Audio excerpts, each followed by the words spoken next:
ससुराल में वो पहली सुबह आज भी याद है। कितना हड़बड़ा के उठी थी, ये सोचते हुए कि देर हो गई है और ना जाने सब क्या सोचेंगे।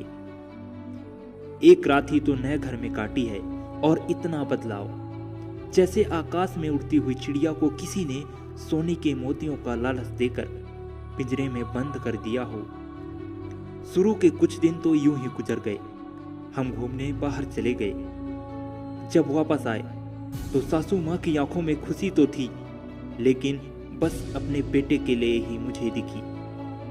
सोचा शायद नया नया रिश्ता है, एक दूसरे को समझते देर लगेगी, लेकिन समय ने जल्दी ही एहसास करा दिया कि मैं यहाँ बहू हूँ, जैसे चाहूँ वैसे नहीं रह सकती। कुछ कायदा मर्यादा है जिनका पालन मुझे करना होगा। धीरे धीरे बातें करना, धीरे से हंसना, सबके खाने के बाद खाना, ये सब आदतें जैसे अपने आप ही आ गईं। घर में माँ से भी कभी कभी ही बात होती थी। धीरे धीरे पीहर की याद सताने लगी। ससुराल में पूछा तो कहा गया अभी नहीं, कुछ दिन बाद। जिस पति ने कुछ दिन पहले ही मेरे पिता से ये कहा था कि पास ही तो है, कभी भी आ जाएगी, उनके भी सुर बदले हुए थे। अब धीरे धीरे समझ आ रहा था कि शादी कोई खेल नहीं, इसमें सिर्फ घर नहीं बदलता, बल्कि आपका पूरा जीवन ही बदल जाता है। आप कभी भी उठ के अपने मायके नहीं जा सकते, यहाँ तक कि कभी याद आए तो आपके मायके वाले बिन पूछे नहीं आ सकते।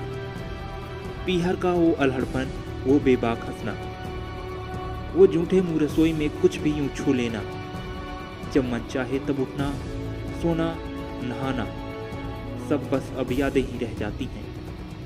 अब मुझे समझ आने लगा था कि क्यों विदाई के समय सब मुझे गले लगाकर रो रहे थे।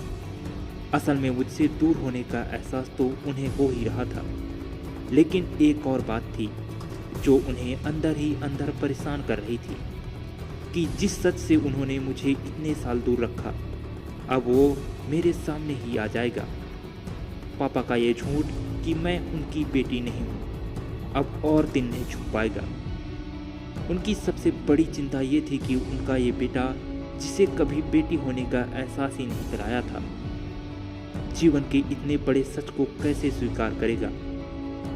माँ को चिंता थी कि उनकी बेटी ने कभी एक गिलास पानी नहीं उठाया, तो इतने बड़े परिवार की जिम्मेदारी कैसे उठाएगी। सब इस विदाई और मेरे पराये होने का मर्म जानते थे मेरे सिवाय, इसलिए सब रो रहे थे जैसे मैं डोली में नहीं अर्थी में जा रही हूँ।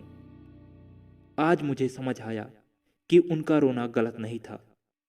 हमारे समाज का नियम ही ये है, एक बार बेटी डोली में विदा हुई तो फिर वो मेहमान ही होती है घर की। फिर कोई चाहे कितना भी क्यों ना कह ले कि ये घर आज भी उसका है, सच तो ये है कि अब वो कभी भी यूं ही अपने उस घर जिसे मायका कहते हैं नहीं आ जा सकती। हजारों समस्याओं और परेशानी आने पर भी उसी को हल करना है, हंसते हुए, गम छुपाते हुए। क्या यह तपस्या से कम नहीं है? अनजान जगह को सुधार कर अच्छा बनाने का काम करना। क्या कहेंगे आप?